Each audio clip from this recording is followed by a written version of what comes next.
ಡಿ.ಕೆ. ಶಿವಕುಮಾರ್ ಅವರ ಸಂಪುಟವನ್ನು ಸೇರ್ತಾರಾ ಇಬ್ಬರು ಶಾಸಕರು ಅನ್ನುವಂಥದ್ದು ಈಗಿರುವಂತಹ ಕುತೂಹಲ.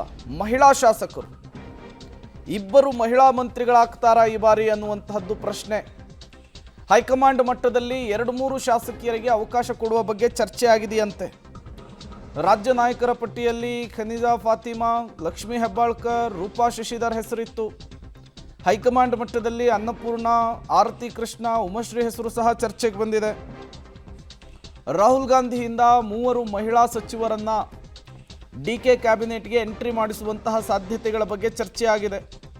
ಅನಿವಾರ್ಯವಾದರೆ 2 ಮಹಿಳಾ ಕೋಟಾ ಕೊಡುವ ಬಗ್ಗೆಯೂ ಕೂಡ ಚರ್ಚೆ ಆಗಿದೆ. ಮಹಿಳಾ ಕೋಟಾದಲ್ಲಿ ಯಾರಿಗೆ ಅವಕಾಶ ಅನ್ನೋದನ್ನು ಹೈಕಮಾಂಡ್ ತೀರ್ಮಾನ ಮಾಡುತ್ತಂತೆ. ಹಂಗಾಗಿ ಯಾರ್ಯಾರು ಸಚಿವರಾಗ್ತಾರೆ ಅನ್ನುವಂತಹ ಸಸ್ಪೆನ್ಸ್ ಇತ್ತಲ್ಲ, ಅದು ಹಾಗೆಯೇ ಕಂಟಿನ್ಯೂ ಆಗ್ತಾ ಇದೆ. ಕಳೆದ ಬಾರಿ ಸಿದ್ದರಾಮಯ್ಯನವರ ಕ್ಯಾಬಿನೆಟ್ನಲ್ಲಿ ಲಕ್ಷ್ಮೀ ಹೆಬ್ಬಾಳ್ಕರ್ ಒಬ್ಬರೇ ಸಚಿವರಾಗಿದ್ದರು. ಬಟ್ ಈ ಬಾರಿ 2 ಮಹಿಳಾ ಕೋಟಾಕ್ಕೆ ಕೊಡುವ ಮೂಲಕ ಮಹಿಳೆಯರನ್ನು ಮುಂದಿನ ಚುನಾವಣೆಯಲ್ಲಿ ದೃಷ್ಟಿಕೋನದಲ್ಲಿ ಇಟ್ಕೊಳ್ಳೋದಕ್ಕೂ ಕೂಡ ವರಿಷ್ಠರು ಪ್ಲಾನ್ ಮಾಡಿದ್ದಾರೆ ಅನ್ನೋದು ಗೊತ್ತಾಗ್ತಾ ಇದೆ.